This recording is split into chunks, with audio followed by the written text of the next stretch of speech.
90 দশকে যখন বাংলা চলচ্চিত্রের সোনালী দিন পার হচ্ছিল, তখনই হুট করে অশ্লীলতার কালো থাবা এসে পড়ে বাংলা চলচ্চিত্র শিল্পে। সে সময়েরই একজন নায়ক শাহিন আলম কাজ করেছেন অসংখ্য ছবিতে। চলচ্চিত্রে যখন অশ্লীলতা শুরু হয়ে গেল, তখন অনেক নায়ক নায়িকায় তার পথ চলা থামিয়ে দিয়েছিলেন।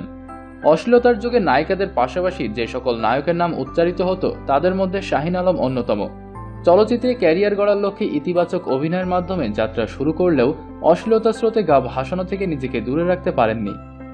অশ্লীলতা বিরোধী অভিযানের ফলে অন্যান্যদের মতো শাহিন আলমও চলচ্চিত্র থেকে ছিটকে পড়েন। চলচ্চিত্র থেকে ছিটকে পড়ে এখন তিনি সাধারণ এক ব্যবসা নিয়ে দিন পার করছেন। মাঝে মাঝেই অসুস্থ হয়ে দিন পার করেন হাসপাতালের বেডে শুয়ে। তবে বাংলা চলচ্চিত্রে অশ্লীল অভিনেতা তিনি একাই ছিলেন না, আরও কয়েকজন অভিনেতার পাশাপাশি ছিলেন বেশ কয়েকজন অভিনেত্রীও। বর্তমানে কোথায় এরা কি অবস্থায় আছেন, এমন কৌতূহল অনেকের মধ্যেই আছে। সেই কৌতূহলের কথা বিবেচনা করেই আমাদের আজকের এই ভিডিওটি। ময়ূরী চলচ্চিত্রের জুনিয়র শিল্পী সেতুর মেয়ে ময়ূরী একটা সময় এই অভিনেত্রী স্বেচ্ছায় বা অনিচ্ছায় বেশ কিছু অশ্লীল সিনেমায় অভিনয় করেছেন। দেশীয় চলচ্চিত্র সুস্থ ধারায় ফিরলে অনেকটাই অন্তরালে চলে যান এই অভিনেত্রী।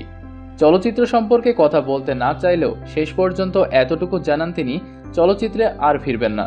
তৃতীয় সংসারে তিনি বেশ ভালোই আছেন। বর্তমানে ধর্মকর্ম ও দুই মেয়েকে বেশ সময় দিচ্ছেন এই নায়িকা। নাসরিন নিয়মিত অভিনয় করে যান। 2013 সালে বিয়ে করে নাসরিনও সংসারী হন। এফডিসির অনুষ্ঠানে তাকে নিয়মিত দেখা যায়। কিছুদিন আগে এক টিভি অনুষ্ঠানেও দেখা গেছে তাকে। এর আগে তিনি বাংলা চলচ্চিত্রে বেশ কিছু সিনেমাতেই অশ্লীল দৃশ্যে অভিনয় করেছেন। বর্তমানে খুব একটা ভালো নেই দিলদারের সাথে জুটি বেঁধে পর্দা কাঁপানো এই অভিনেত্রী। মুনমুন অশ্লীল নায়িকা হিসেবে একসময় সবচাইতে বেশি সমালোচিত ছিলেন মুনমুন। খোঁজ নিয়ে জানা গেছে মুনমুন আশুলিয়ায় নিজের বাড়িতেই থাকেন। সংসার করার স্বপ্ন নিয়ে দুবার বিয়ে করেন। দুই ঘরে তার দুইটি ছেলে সন্তানও আছে, তবে দুই স্বামী তাকে ত্যাগ করেছেন। বর্তমানে তিনি সিনেমায় আবার ব্যস্ত হচ্ছেন। মেহেদী স্বর্ণময় অভিষিক্ত মেহেদী একসময় অশ্লীল চলচ্চিত্রের বিতর্কে জড়িয়ে পড়েন। মেহেদীর আসল নাম নাজমুল হক শামীম। ক্যারিয়ারে তিনি মুনমুন, ময়ূরী, ঝুমকার সঙ্গে জুটি হয়ে অসংখ্য অশ্লীল সিনেমায় কাজ করেন। তবে মেহেদী ঝুমকা জুটি বেশ পরিচিতি পায়। মেহেদী বিএ পাশ করেন ঢাকার হাবিবুল্লাহ বাহার বিশ্ববিদ্যালয় কলেজ থেকে। পারিবারিকভাবে অঢেল সম্পত্তি রয়েছে বলে জানা যায়।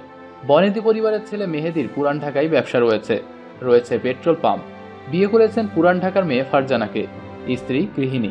মেহেদী ফারজানার ঘরে রয়েছে দুই সন্তান, ছেলে মাজারুল হক, মেয়ে মেহজাবিন হক ইশরাতের বয়স 10 হয়নি। পলি একমাত্র অভিনেত্রী যার ক্যারিয়ারে সুস্থ ধারার সিনেমা নেই বললেই চলে।